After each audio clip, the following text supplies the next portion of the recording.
அம்மா பரமேஸ்வரி ஜோதிடம் உலக புகழ்பெற்ற ஜோதிடர் பண்டிட் துளசிராம் எந்தவித பிரச்சனையானாலும் 100% உத்தரவாதத்துடன் நடந்தவை நடக்கவிருப்பவை மிக துல்லியமாக கணிப்பார். அழையுங்கள். இந்தோனேஷியாவில் இன்று அதிகாலை ஏற்பட்ட ரிக்டர் அளவில் 7.7 பதிவான சக்தி வாய்ந்த நிலநடுக்கத்தில் சிக்கி இதுவரை 5 பேர் உயிரிழந்துள்ளதாக தெரிவிக்கப்பட்டுள்ளது. அத்துடன் இந்த நிலநடுக்கத்தை தொடர்ந்து பல தொடர் நில அதிர்வுகளும் பதிவாகியுள்ளதாக இந்தோனேஷியா ஊடகங்கள் செய்தி வெளியிட்டுள்ளன. இந்தோனேஷியாவின் மத்திய தீவு கூட்டத்துக்கு அருகில் இன்று அதிகாலை 3:28 மணியளவில் ரிக்டர் அளவில் 7.7 பதிவான சக்தி வாய்ந்த நிலநடுக்கம் ஒன்று ஏற்பட்டிருந்தது. இந்த நிலநடுக்கத்தை தொடர்ந்து ரிக்டர் அளவில் 5.9, 5.6 மற்றும் 6.1 ஆகிய அளவுகளில் 3 தொடர் நில அதிர்வுகளும் பதிவாகி இருந்ததை அடுத்து அந்நாட்டில் தேசிய புவியியல் மையம் சுனாமி எச்சரிக்கை அறிவிப்பு ஒன்றை வெளியிட்டிருந்தது. எனினும் பின்னர் அந்த சுனாமி எச்சரிக்கை அறிவிப்பை திரும்ப பெற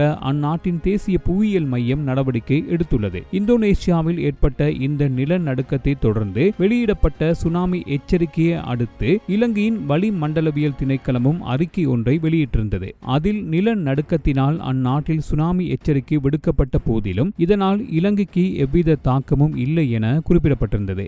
அதன்படி இலங்கைக்கு இதனால் எவ்வித ஆபத்தும் இல்லை என தெரிவித்துள்ள வளிமண்டலவியல் திணைக்களத்தின் தேசிய சுனாமி முன்னெச்சரிக்கை மையம் நாட்டின் கடலோர பகுதியில் இயல்பு வாழ்க்கை பாதுகாப்பாக உள்ளதாகவும் மேலும் தெரிவித்துள்ளது.